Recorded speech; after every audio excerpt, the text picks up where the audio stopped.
What inspired your new single, Ocean Pearl? What inspired it?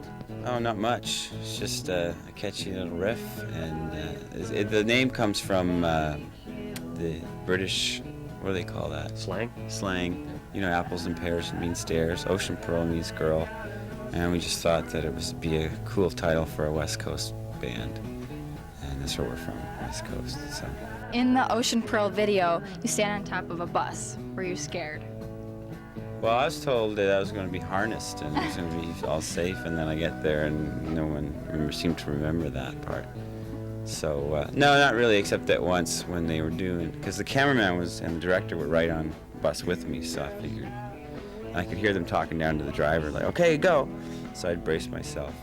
But there was one shot with just me on the bus, and the camera was way in the distance, and I couldn't see him to tell the bus driver to go, so I'm standing there like, whoa! And I got really mad at the director. I was scared.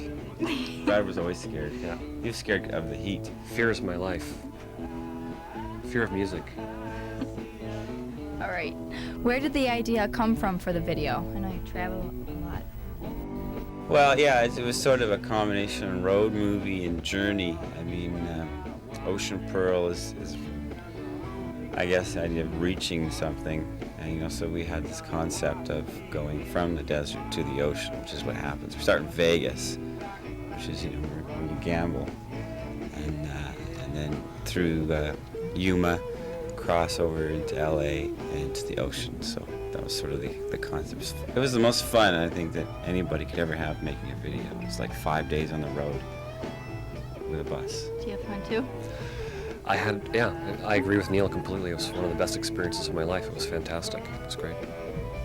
What's the story behind Smiling Buddha Cabaret neon sign? Smiling Buddha Cabaret is the name of our album. It's also the name of a club in Vancouver, downtown. It's been around since, I guess, the 40s. And a little bit after that, they put up a neon sign. And started as a jazz dinner, supper set thing. And then it progressed into the 60s thing, and Hendrix played there when he was starting out. And then it sort of that area became Skid Row in Vancouver, and it's where punk rock started in Vancouver. And then the post-punk thing, and that's where our first gig was in the early 80s. The club has since closed down, and we bought the sign. How did the recording of Dear Dear differ from Smiling Buddha Cabaret?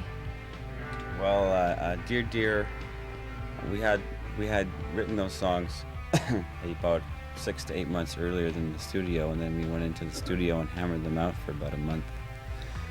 Whereas Smiling Buddha, it was all just basically slapped together from sound check jams, and we went into the studio and just like most of the songs are 1 or 2 takes, and we didn't even have arrangements or words on half of them. Just like, okay, let's do it. So it's got a more of a direct to you, no middleman kind of feel. We're going to do many little American tours. We will play where you will have us. Thank you.